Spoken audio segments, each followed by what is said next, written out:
Hi mga katambay at welcome back sa ating panibagong video. Ito na ang full chapter para sa chapter 1107 ng One Piece. Sabay-sabay nating alamin, pero bago yan ay huwag kalimutan mag-like, mag-subscribe at i-hit ang bell para maging updated sa mga parating na mga video. Nga pala mga katambay, nagre-review din tayo ng One Punch Man at ang bagong anime na Kagubarachi. Sana isuportahan nyo din ang mga video na ilalabas natin para doon. O paano? Simulan na natin! Let's go!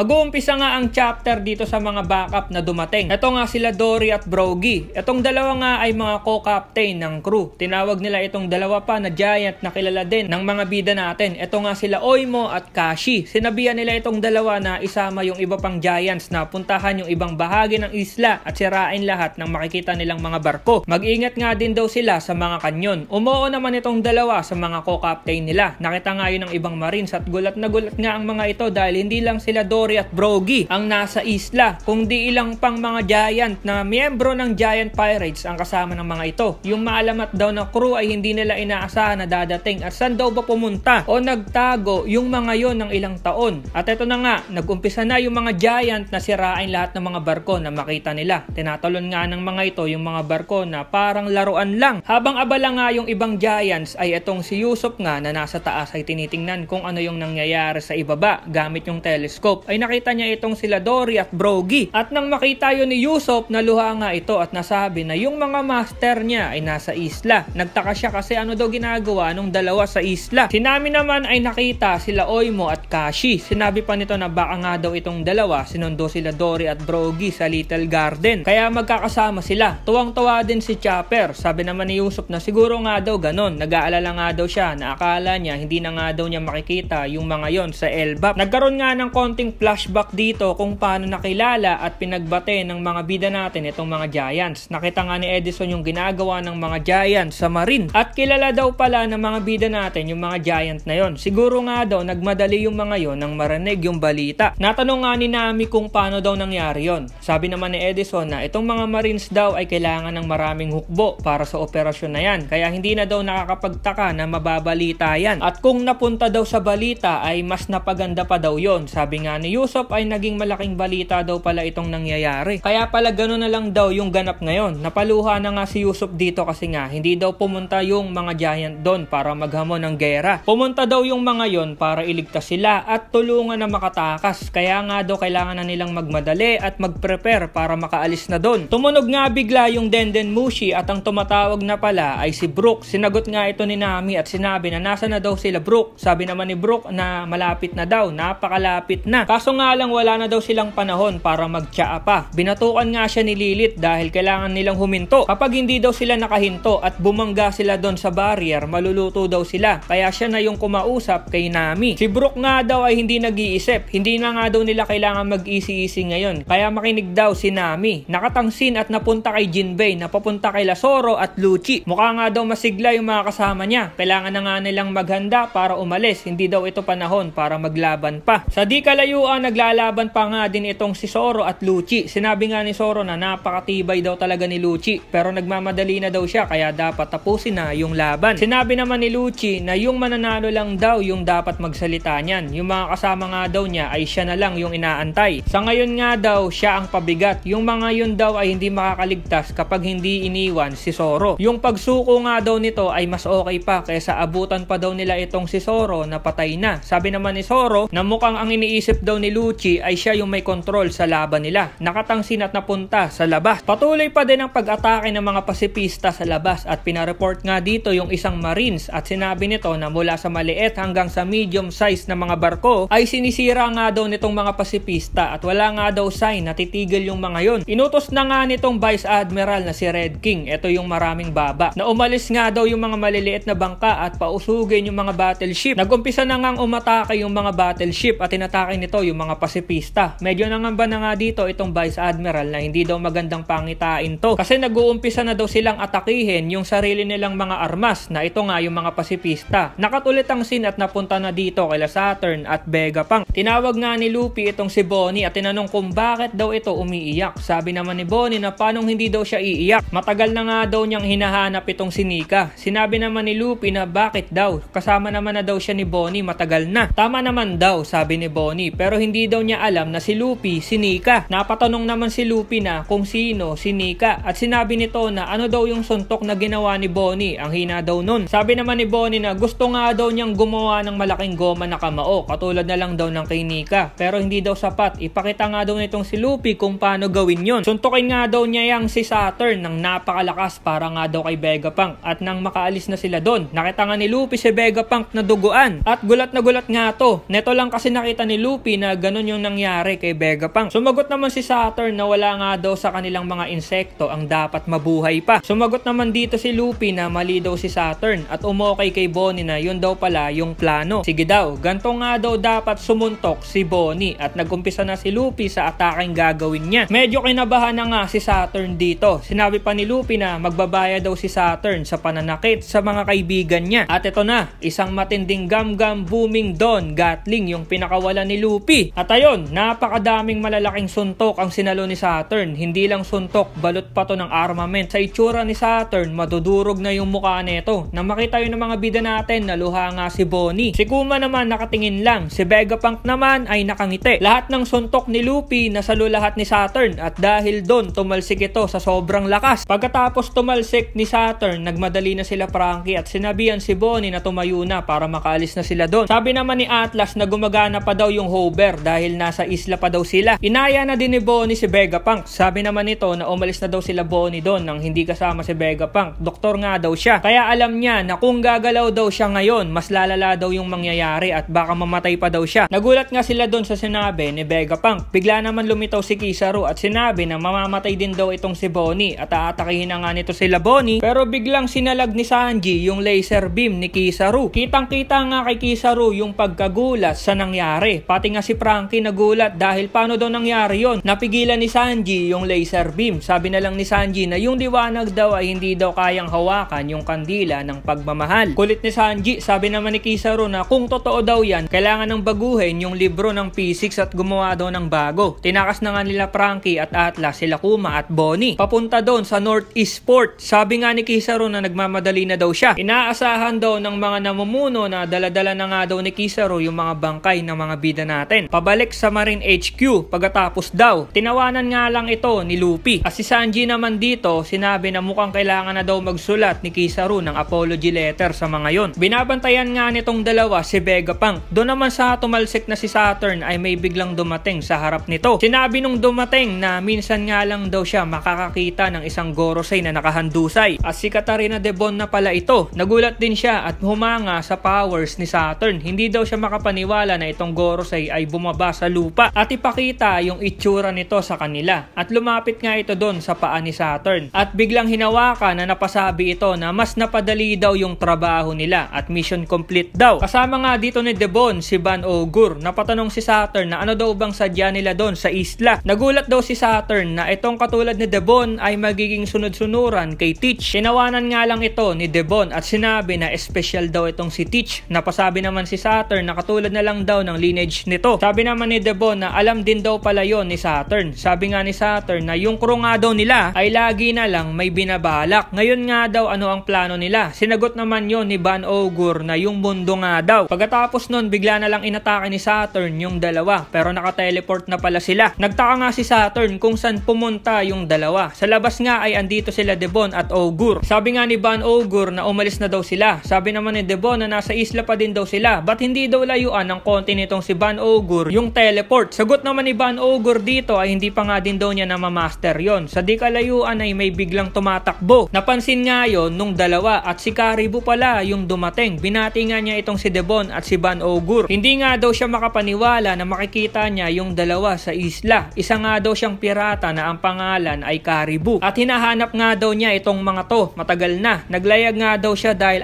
idol nga daw niya yung tao na yon. Pangarap nga daw niyang makasali doon sa crew nitong si Teach. Yun lang daw yung hiling niya. Sana nga daw ay isama siya nung mga to. Paalis. End of the chapter. Okay, isang magandang chapter na naman ang nakita natin. Inubos na nga ng mga giant yung mga barko. Malapit na makaalis yung mga bida natin. Sila Sanji at Luffy nakabantay lang at kinakawawa sila Saturn at Kizaru. Ang sorpresang pagsulpot nila Debon at Ogur sa isla na mukhang nakopya pa ni Debon si Saturn. Naku po, malaking panalo yan kay Teach. Si Caribou, isa pa tong marami ding alam na masasabi kay Teach. At ano kaya yung special lineage ni Teach? Malalaman natin yan sa paparating na chapter. Salamat sa pagnood at see you sa next video. Over now.